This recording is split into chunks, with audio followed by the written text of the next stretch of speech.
Technology has always changed and is always changing, and technology is nothing new. When somebody says technology, we immediately think these days about software, right? But in the Stone Age, the very latest in technology was a flint axe head, right? Or a flint arrow, and you could do much more with that than you could do with a bone. Hello and welcome to a whole new episode of Engati CX. I'm your host Chandni, and we're really glad to have all of you join us today. On this show, we talk to CX and tech experts from around the world. We explore, uncover, and share fresh insights on creating experiences that your customers will remember and look forward to. Engati is the world's leading multilingual no-code digital CX platform available across 14 channels with 45,000 solutions created across 186 countries in every domain and use case. Engati has also been recognized as a top platform by Inc. magazine, Tech World, CIO magazine, and many others.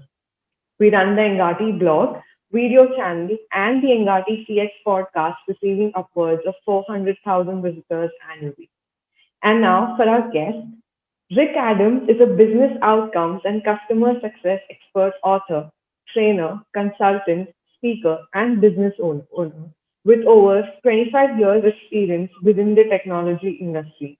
Gathered from working in over 30 countries and having trained many thousands of technology professionals in both pre-sales and post-sales roles. His passion lies in helping companies transform from being a supplier of products to becoming a trusted and essential business partner that provides realizable value in the form of measurable business outcomes. Thank you so much for coming on the show, Rick. Thank you so much for inviting me. I'm delighted to be here. Same here. So, beginning with the questions, Rick, what is the importance of relationships and health scores in B2B SaaS? Great question. So obviously both are essential, but they're quite different in nature in a way. I mean, a health score is a summary of all the data that you have about a customer that is going to help you understand the health of the relationship between yourself and your customer, your own company and the customer's company. So health score is a summary of data. A relationship is an emotional attachment that exists between two people, or indeed between two companies, which of course is built from a number of people, a number of stakeholders. So they're actually quite different things. One's sort of emotional and one is very logical, but both are really important. In order to know how to build the best relationship with a customer, you've got to understand the customer. Health scores help you to understand the customer because they summarize all the data you've got about the customer and their relationship with you. At the same time, though, you can't rely on just data. You have to get your hands dirty. You have to go and talk to real people who are the decision makers within your customer organization. So the health score can get you so far, and it's important that you have good quality tools and that you have good quality data that is being collected accurately and is an accurate representation of the reality. But it is also essential then that you are able to analyze that information in your health score and decide what it is you need to do and how you're going to manage that in terms of the people side of things, as well as any other actions that need to be taken. So managing relationships, yes, health scores are important, but managing relationships is also around the emotional side and around being able to form good relationships where people trust you, where people like you and want to listen to you and are willing to share their challenges and problems with you because they know that you're reliable and you're the type of person or the type of company who is going to respond appropriately and going to actually be helpful. I think that's really important too. So both are critical. Absolutely, Rick. And as you spoke about the health scores, they show you what the customers want. And that is something which is really important when we talk about CX in general, knowing what the customers want and working on it. And Yeah, as you said, yeah, yeah. that's really, really important. I mean, and the good news is that we live in the digital age, yeah, and everything's digital these days, or so much of our lives are, and that makes the ability to have a health score system much more easy, because the thing about the health score obviously is it relies on measurements being taken, and everything being put into a single view, a single health score. Well, of course, that means you've got to convert from whatever that format is of that data initially into this one digital format. So the more that we start to move from the analog world to the digital world, the more accurate our health score will be. So, for example, and I know you've got a question coming up about, for example, about chatbots.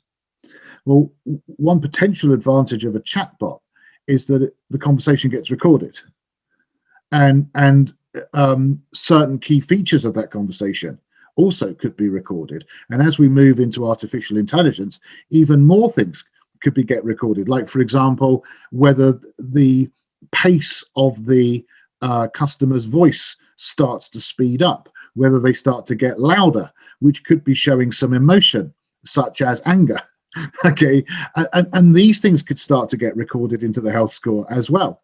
So the more of this stuff that we pick up, the more data there is, the more potential there is to actually have a more accurate health score that tells us perhaps more than it ever used to do. And of course, for software as a service companies, well, they're in a very good position with health scores, because if it is SaaS in the cloud and you're providing it on your servers, well, then of course all your customers' users are logging into your systems, and you're able then to record when they log in, how long they log in for, which pages they go to, even which part of the page they're eyeballing. All of this information is really, really useful. So it needs to be gathered and collected. And of course, the downside of all of that is that then you've got to make sense of it.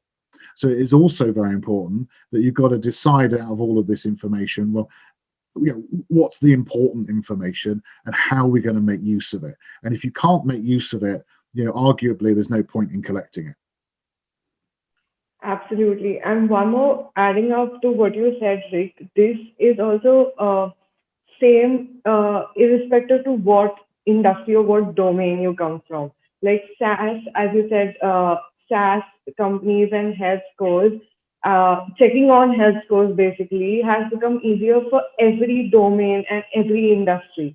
For example, because of digital and AI, as you said, taking on these health scores or checking on what customers do, where where they're landing on or where they're checking on, it's become easy for every domain and not just a specific domain. That is another thing that has become much more easier because of AI and digital transformation. Yeah, I mentioned SaaS because with SaaS, where you're hosting the software as a service, because you're managing that service, you have the luxury or the privilege of being able to collect data as users use that service. Whereas if you imagine that you'd actually sold that software as an on-premises installation, you wouldn't know how often they're logging in or whether they're logging in at all. So that's what I meant about. So that doesn't mean that health scores aren't important outside of SaaS, because they actually, arguably any business that has customers needs to understand its customers, and the better that you understand your customer, the better you can serve their needs. The better you can serve the needs, the more likely they are to be loyal. The more loyal they are, the more they'll buy. The greater the lifetime value, the more profits you will get from them. So it absolutely, health scores and understanding customers goes across the board, regardless of whether you're a firm of accountants or a retail store or a shipbuilder or a contractor, a service engineer, or a software as a service company selling your software online. Absolutely right. You've got to understand your customer. Very important. Yes. And as we talk about customer experience, Rick, how can businesses discover their customer experience superpower? Well, okay, it's an interesting way of putting it. I never really sort of thought of it as in that sort of sense. So customer experience superpower. Well, I think you in order to really be able to develop the best possible customer experience for your customers, of course, you need to understand both yourself, your own company, and your products, and you've got to profoundly understand your customer and their needs and desires, and this is the critical bit really, you've got to understand the journey that they currently go on, and then what you've got to do is you've got to look at how you can improve that journey. So I think for customer experience, the story really starts with the simple sentence: understand your customer, and in particular, understand your customer's journey. And by customer's journey, I'm sure everyone's clear on it, but just in case, what I'm talking about is everything that happens from the very first time that they ever touch your company all the way through to the very last time they ever touch your company. And that could, for example, be a journey that involves initial marketing, moving into selling, moving into contracts and finance, moving into perhaps implementation or customization or manufacturing, moving into delivery and installation, configuration, moving perhaps then into customer success, into training, into support, and ultimately into renewing and upselling and cross-selling and making additional purchases, and for the customer's perspective, the value realization that comes at these stages onwards for the next, how long? Month, 2 months, 5 months, 6 months, 10 years, 20 years, maybe, for as long as they can get value out of whatever it is that they've purchased, which actually is by far the largest part. Is after all that stuff that I talked about at the beginning, that the long bit and the important bit from the customer's perspective is actually the value realization. But at each of these stages, whether it's marketing or selling or the customer success manager or customer support or the account manager recommending additional purchases, each of those things that happens is a touch point. And what is that touch point like for the customer? Is it infuriatingly slow and annoying, or is it really a lovely experience, friendly, easy to use, get the information that they need, and it all works very well? So we've got to know this and understand it.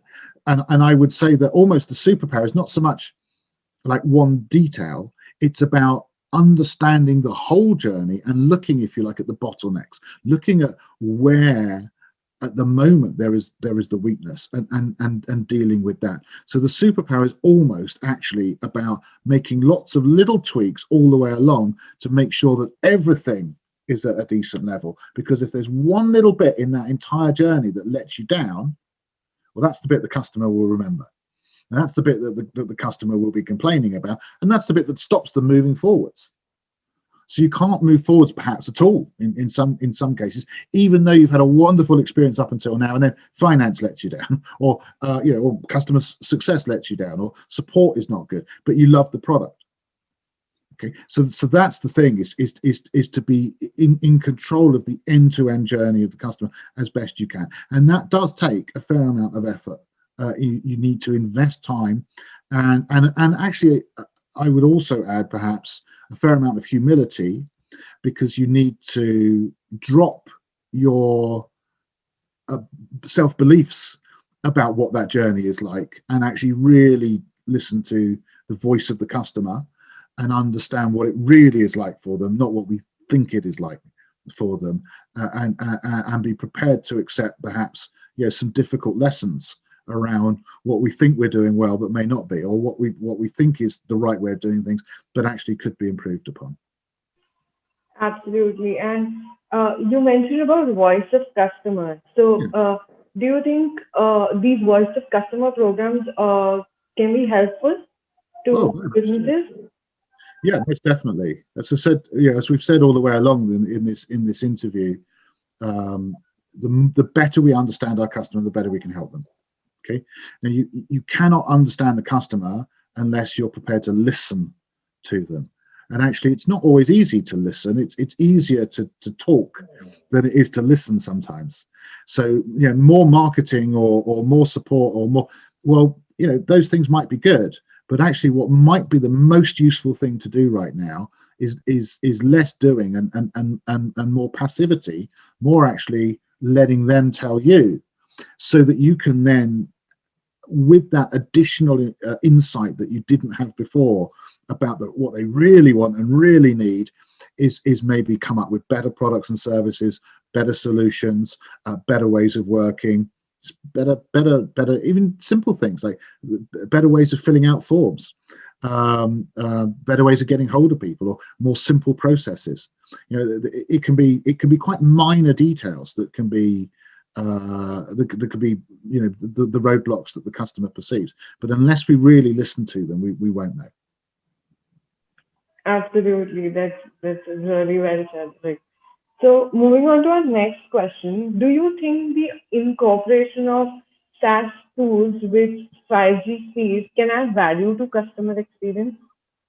Yeah, I mean, I'm sure they can. I would say the issue here is, as we've said, right, you've got to understand the unique situation that you are in as an organization, and different companies are going to be in very different places with different challenges.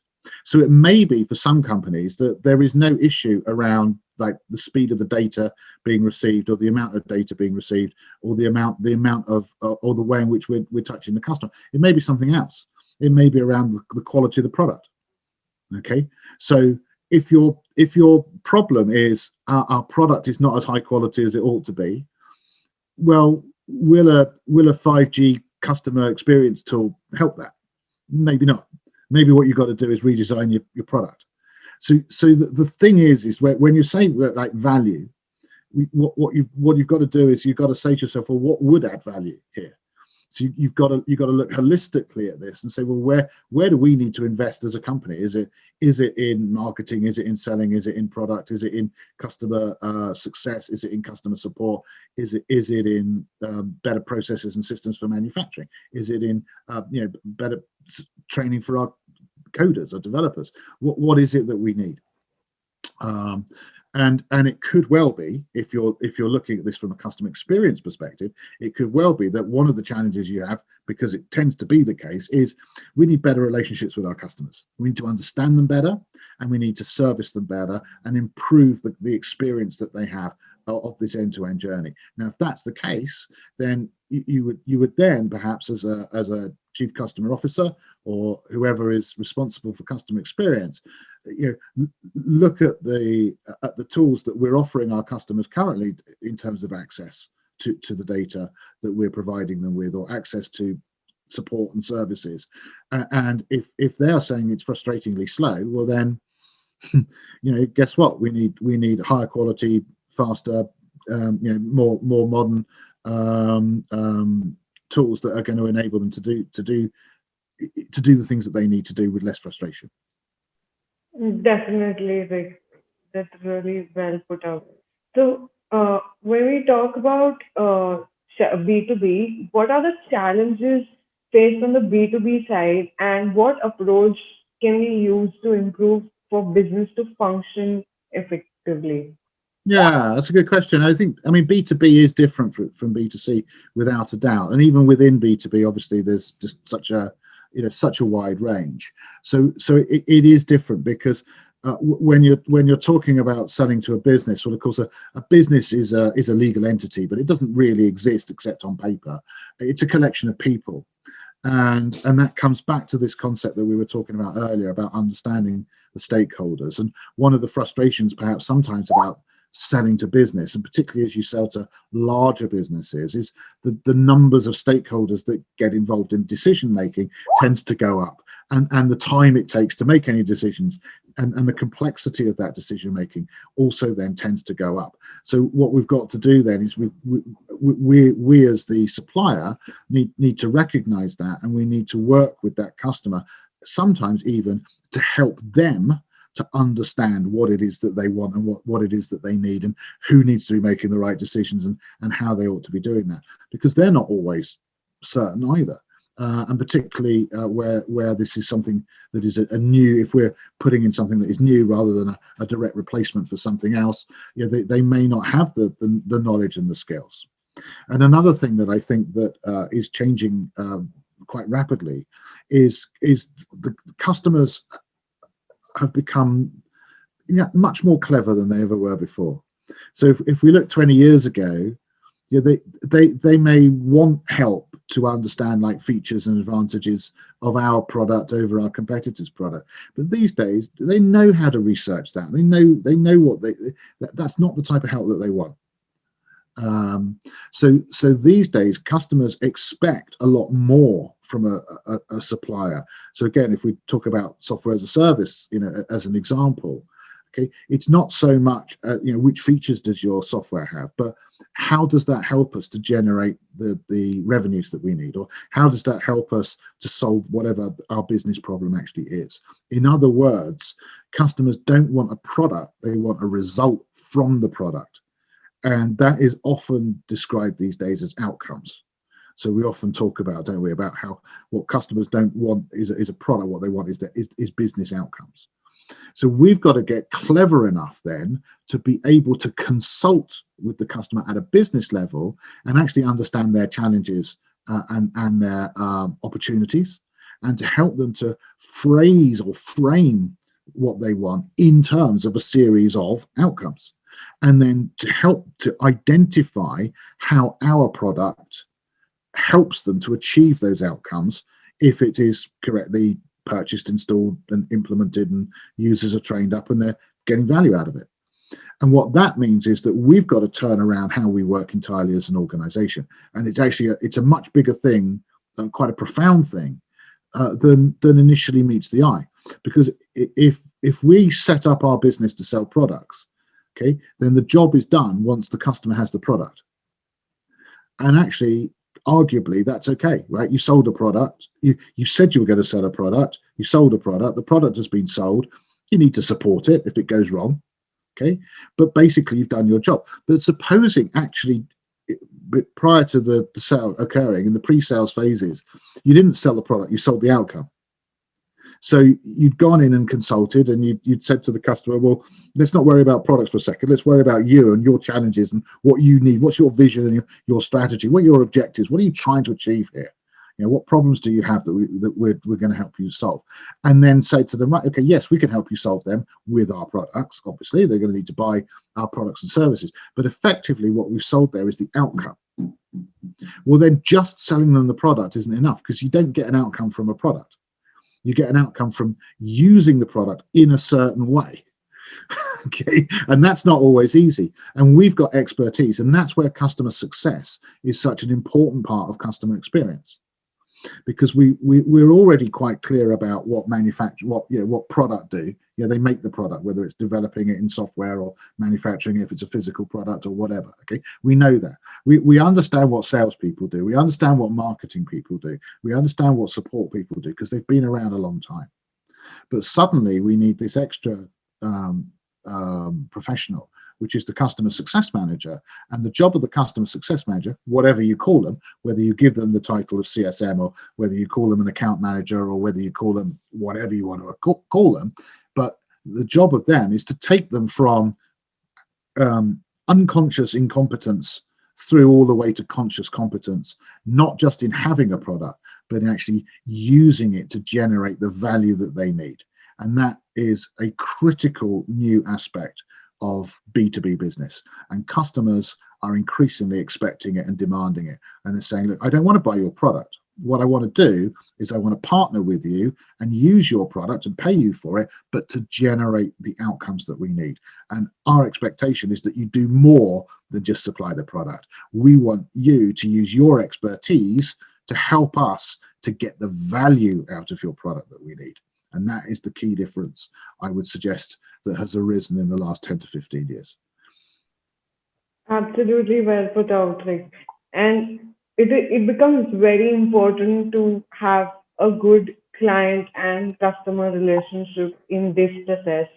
And our next question is also on the same. So in terms of establishing these client and customer relationships, how powerful role does chatbot and live chat play? Well, again, it comes again to, well, what is your problem? What is the challenge that you have? If that is the bottleneck in your relationship with your customer, then absolutely, that's what you need. It may or may not be the case. So if you imagine a company that sells, they just have two customers, Okay, but each customer is worth $100 million per annum. All right. Well, maybe you only need 2 customers, and those big contracts.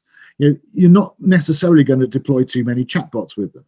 On the other hand, if what you sell is like software as a service, and it's a fairly low cost monthly, like $10 a month fee, it's going to be very, very difficult to employ high quality customer success management professionals to deal with your thousands and thousands of customers that you're going to need to be selling to at $10 per month. So there you've got instead of like two customers each worth 100 million, you may have like 500,000 customers each worth 10 grand. Well, in that situation, suddenly there's no way you can reach those customers with a good customer experience unless you automate. And that is where the power of something like you were discussing there, like for example, like I'm all for chatbots, by the way.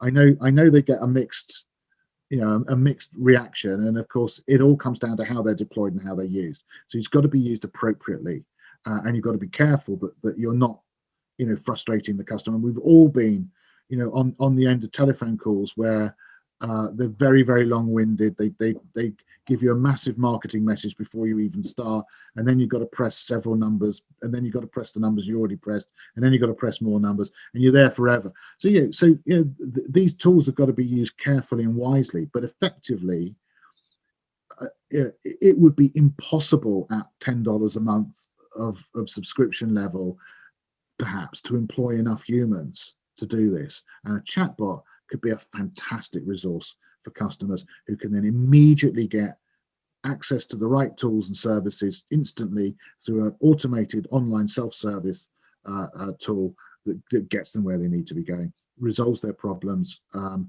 they're up and running in exactly the same time as they would previously have taken just to fire off an email to get support, but it hasn't even been received, let alone actioned yet.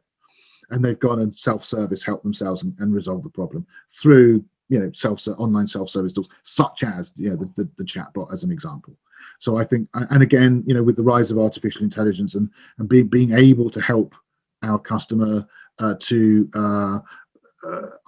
understand what they're saying and to help them more quickly and effectively, I think they're really powerful. Yeah, but it's got to be horses for courses. You've got to use the right tools to solve the right business challenges. Absolutely. That's really well put out, Rick. So before we wind up with the interview, any sound bites that you'd like to leave our audience with?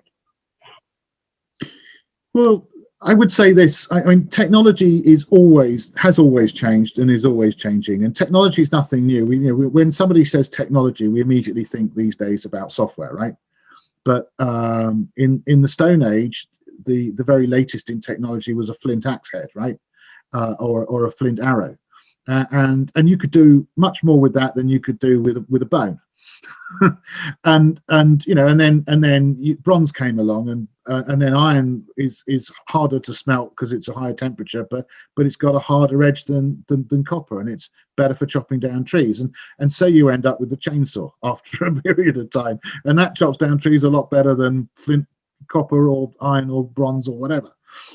But it's all a progression of technology as we move forwards. And what's happened is that we now live in such a technological world. We're surrounded by so many great tools that arguably one of the issues that a customer now faces is there's too much of it. Okay, there is no way that a customer could purchase every single tool that could be helpful for them and then use that tool, because they wouldn't have time. Okay, even though it might in theory be useful to them, they've got to then decide, right, which are the important tools and technology that is going to be the most helpful to us that we can absorb. And this is known as the consumption gap. It was sort of written about in a book called Consumption Economics a few years back, and it sort of is a well-known theory that there's so much of it out there, there's too much of it out there. So what we've got to do as an organization, if we're a SaaS company looking at our product, well, in fact, any company, to be quite honest with you, but most definitely does apply to software as a service, is we've got to really, and it comes back to exactly what we said all the way through this interview, we've really got to understand the customer. We've got to walk a mile in their shoes. We've got to understand what are their real headaches, their real problems, their real challenges. What's going to make them forge ahead, much more quickly if they had it. And that is what we've got to then develop our products to be and to do. And then what we've got to do is we've got to evangelize that to them and make sure that they understand that this is what it does and this is how it does. And then we've got to provide not just the product, but the surrounding service to help them get that value out of it. The product on its own is kind of no good. It's the product plus the service combined that then generates the value for the customer. So that would be my message is we've got to really, really understand our customer these days, because even if we've got a good product, even that might not be enough, because there are lots of good products out there. Ours has got to be the tool that really makes the difference in terms of solving their most important business challenges. Absolutely, Rick. This is really, really amazing. Thank you so much for giving us your time. Your insights are really valuable, and I know our audience is going to really enjoy this interview. Well, I've really enjoyed it too. I really appreciate you asking me here, and I want to say thank you very much. Yes. So we'll be back with a new episode and a brand new expert soon. So stay tuned, subscribe to Engati, and tap on the bell icon to get access to exclusive content from thought leaders around the globe. And we'll see you around for the next one. Thank you.